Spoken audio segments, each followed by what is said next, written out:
નમસ્કાર મિત્રો, સ્વાગત છે આપ સર્વનું તમારી પોતાની યુટ્યુબ ચેનલ વિદ્યાશાળામાં.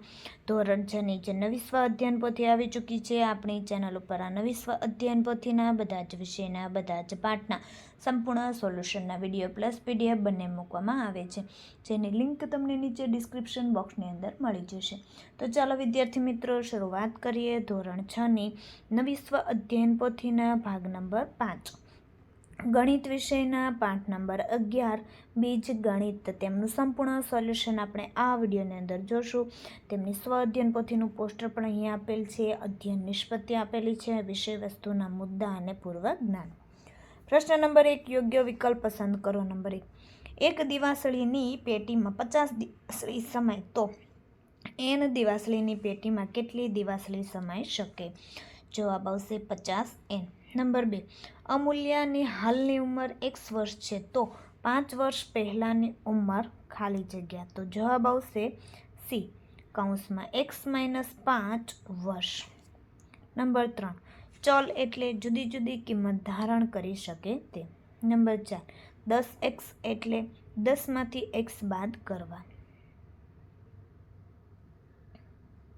પ્રશ્ન નંબર 2, ખાલી જગ્યા પૂરો. નંબર 5, W અઠવાડિયામાં દિવસોની સંખ્યા ખાલી જગ્યા થાય 7W.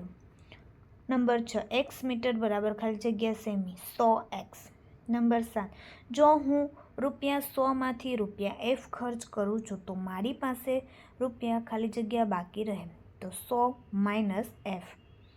નંબર 8, જો રમણદીપની હાલની ઉંમર n વર્ષ છે તો તેની 7 વર્ષ પછીની ઉંમર ખાલી જગ્યા થાય n + 7. વિદ્યાર્થી મિત્રો, ધોરણ 3 થી 8 ની જે નવી સ્વ અધ્યયન પોથી આવી ચૂકી છે 2024-25, જેમાં બધા જ ભાગના તમામ વિષયના સોલ્યુશનની તમે પીડીએફ અને બુક મેળવી શકો છો.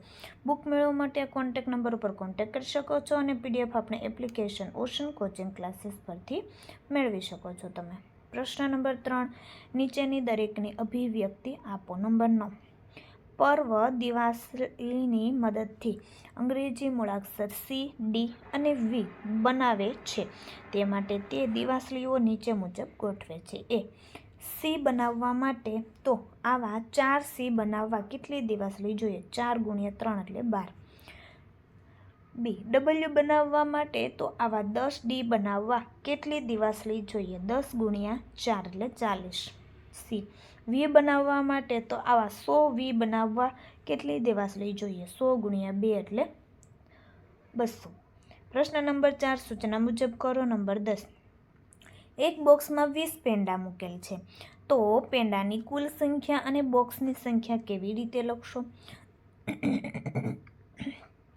એક બોક્સમાં 20 પેંડા, બોક્સની સંખ્યા B, પેંડાની સંખ્યા 20B. અધ્યયન નિષ્પત્તિનું સર્વગ્રાહી મૂલ્યાંકન. પ્રશ્ન નંબર 1, યોગ્ય વિકલ્પ પસંદ કરો. નંબર 1, શનિની હાલની ઉંમર A વર્ષ છે તેથી તેની 15 વર્ષ પછીની ઉંમર તો D એટલે A + 15. પ્રશ્ન નંબર 2, પ્રશ્ન 6 થી 8માં સૂચના મુજબ કરો. નંબર 2, કાઉના તાલીમાર્થીઓ પરેડમાં કૂચ કરે છે. દરેક હારમાં 3 તાલીમાર્થી છે તો આપેલ તાલીમાર્થીઓની સંખ્યા અને હાર માટે કયો નિયમ થશે? તો અહીં તેમનો જવાબ આપેલો છે. ત્યાર પછી નંબર 3, મહેશ અને સુરેશનો નાનો ભાઈ છે. મહેશ 4 વર્ષનો નાનો છે. મહેશની ઉંમરના આશરે સુરેશની ઉંમર તમે કેવી રીતે લખી શકશો? મહેશની ઉંમર y વર્ષ છે. ત્યાર પછી નંબર 4, એક પક્ષી 1 મિનિટમાં 2 કિલોમીટર ઉડે છે. જો તે અમુક મિનિટ ઉડે તો કેટલું અંતર આવરી શકે તે તમે કહી શકશો? 2t. નંબર 5, મોટા ટોપલામાં ઘણા બધા કેળા હતા. તેમાંથી કેટલાક કેળા બાળકોને આપ્યા, પછી 3 કેળા બાકી રહ્યા. જો વહેંચેલ કેળાની સંખ્યા B હોય તો ટોપલામાં કુલ કેટલા કેળા હશે? તો B + 3. તો વિદ્યાર્થી મિત્રો, ફરી આપણે મળીશું જે નવી સ્વ અધ્યયન પોથીના સંપૂર્ણ સોલ્યુશન સાથે. આ વિડીયોની લિંક તમે તમારા મિત્રો દોસ્તોને જરૂરથી શેર કરજો, જેથી તે લોકોને આ સોલ્યુશનનો લાભ મળી રહે.